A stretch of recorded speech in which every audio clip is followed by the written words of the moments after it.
دا الله په لار کې خرج کوي ولې خرج کوي دی شوم نه دی خرج بکې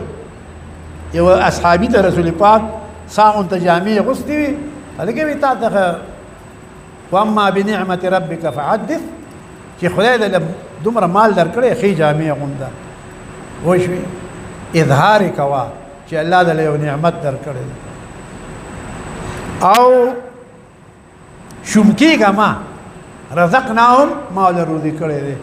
ځکه شوم کېږه ما حدیث شریف کې راځي مشکات شریف بخاری ټولو دا حدیث راوړی دی هر سحر وختي هر سحر ملائکې اواز کوي دو ملک دی هغې اواز کوي یو ملک اواز وکړي اللهم اعط ممسکا تلفا یا الله ورکي شوم سړي لره هلاک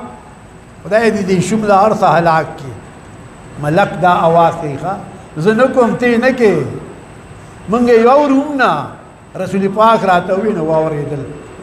هر سهار ملک دا آواز کوي چې سهار شي اللهم اعط ممسکا تلفا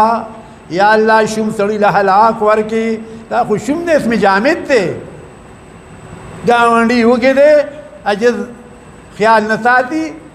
خپله پې خرج نه کوي په نیمه ګېډه ډوډۍ خوري یو سړی وغی بوتلو د ظالم دومره شومو چې په مړه ګېډه یې ډوډۍ نه خوړه ډاکټر ویل د کلمې وچې شوي دي د لوږې نه خپل مال یې نه خوړو لوی لوی مربي دي لوی لوی جاګیرې دی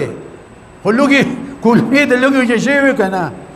دا یاد ساتئ ښه دی باندې خدای نه کړي څوکیداران دي دا خو بل له ساتي ښه څوکیداران دي نه نر بچي ښه موږي به دی کې منډي څوکیداري د امنو له کوي هلکه چې تا پیدا کړي په حرام او په دروغ او په دوکه باندې نو ته ټینګ شه بیا ښه او هغوی به پې مزې کوي هغوی به پې چرسونه څکي خدای دې ها بل ملک اواز څه کوي اللهم اعط منفقا تلفا منفقا خلفا یا الله څوک چې خرج کوي هغه له ورکړي هغه ملک اواز کوي څوک چې خرج کوي هغه له نور ورکړي نور دا مخکې اسم جامد دی دله مه ورکړي اللهم اعط ممسکا تلفا د مال هلاک کې اللهم اعط منفقا خلفا دله نور ورکړي